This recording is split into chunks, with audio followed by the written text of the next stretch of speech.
What's up, y'all? Welcome back to Grey's Anatomy. I'm your host, the Pokemon that's just a set of keys.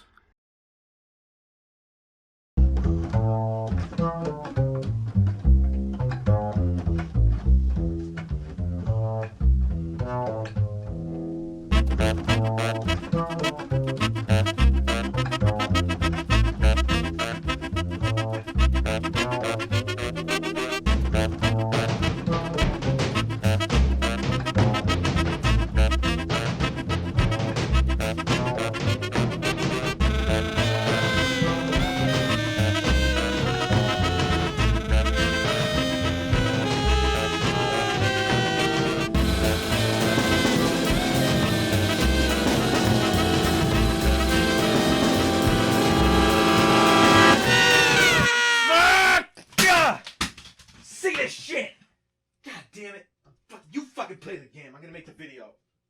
Alright, damn, bro. I gotta fucking freak out like that. Jesus.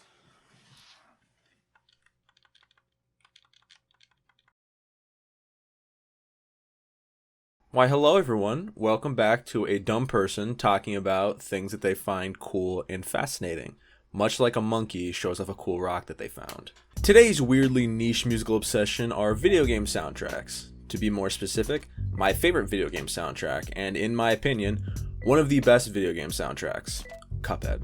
So like most of you, I've been playing the new DLC for Cuphead, The Delicious Last Course, and goddamn do I love this game. I remember being extremely hyped for it in 2017 when I learned about it, and when the game was released, I was in love with it. Gameplay, aesthetic, challenge, it was a perfect concoction for my favorite video game cocktail. Well, second favorite game. First is Ghostbusters for Xbox, and I'm not even doing a bit, that is my favorite game of all time. I played the shit out of Cuphead, stupidly completed the game on simple until I reached Inkwell Hell, where I was told I need to beat everything again on normal difficulty to progress. I've never been hit in the face with a baseball bat, but I'm pretty sure this is a close second pain-wise. But I'm here before you today to talk about something in the game that I admittedly slept on amidst the hype of the art style, but something I've come to appreciate more and more after playing the DLC. The soundtrack. Holy shit. After playing through some choice bosses again in the base game and dipping my toe into the new Isle, I became infatuated with the soundtrack. It just fits so perfectly with the vibe of the game. So think of this as show and tell. I show you the Cuphead soundtrack, and I tell you why it slaps. The soundtrack was created by Kristofer Maddigan, a Canadian-based orchestral percussionist and composer who was actually childhood best friends with the creators of the game, brother duo Chad and Jared Moldenhauer.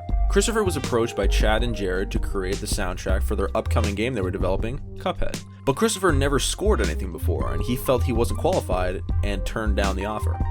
Alright, cool, video's over. But after more persistence, they wore him down, and he did some MIDI mock-ups, and after that went off successfully, Kristofer was officially on board as the musical director for the project. Kristofer was a bit intimidated with the prospect, never scoring anything, so he had to learn everything pretty much from scratch. But when the ball got rolling, he got the confidence to expand to a more jazzy, big band bebop flavor for the music. The topic of musical influences came up during an interview with Bandcamp when he said the following: I watched very few vintage cartoons along the way, since Chad and Jared already knew that they wanted a big band soundtrack, which is something that was not often used in old cartoons. Typically the music had more of a cartoony orchestral kind of sound. We really approached things with more of a let's create a great overall vibe philosophy, as opposed to the more common approach of building layers that mirror fight progressions. We really wanted to approach this from a very different angle than typical game music composition.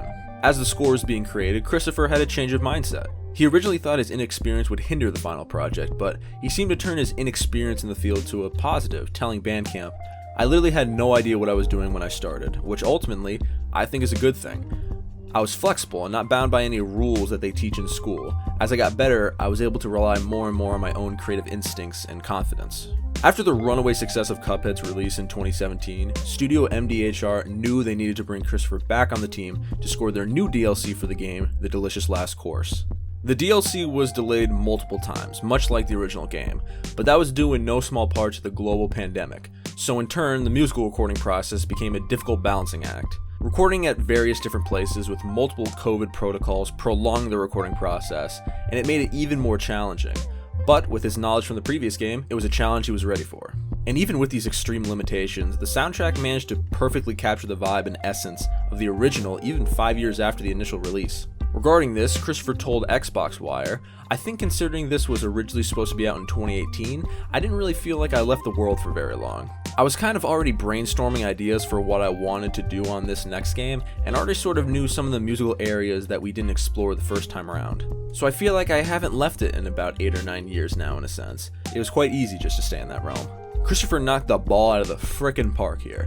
The vibe is perfect, the sound is so rich, lush, and playful, exactly what you'd expect here for such a detailed, vibrant, and multi-layered game.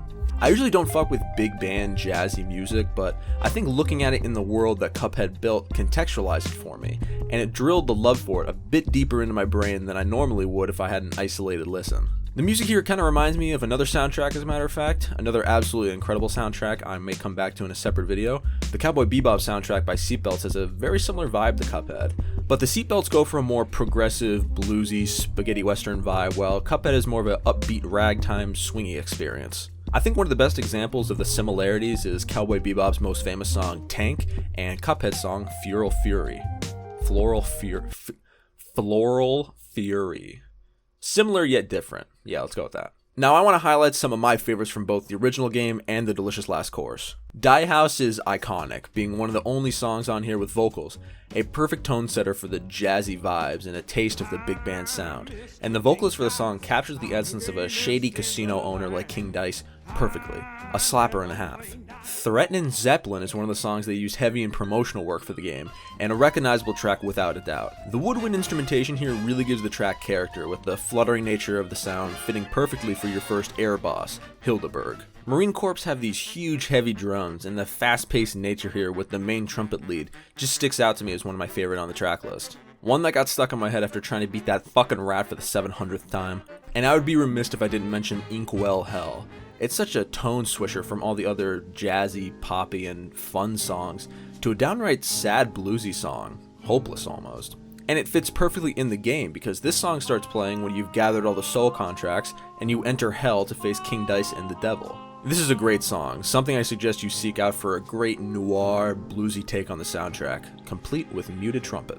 Looking toward the Delicious Last Course, Doggone Dogfight introduces a guitar into the mix, and I can definitely see that the studio let Kristofer get a bit more wacky in this one. The guitar and the muted trumpets work so well together, and it gives the new isle a new vibe while sticking to the spirit of the original. All over the soundtrack has new instruments being introduced in different ways, like harps, harmonicas, more vocals, and even a synthesizer makes a brief appearance in An Ominous Stroll. Sounds like some Tom York shit. But right before An Ominous Stroll, we have One Hell of a Dream. It's a standout in the track list, with a harp making itself known, with huge bass hits making the song feel gigantic, dangerous, yet safe.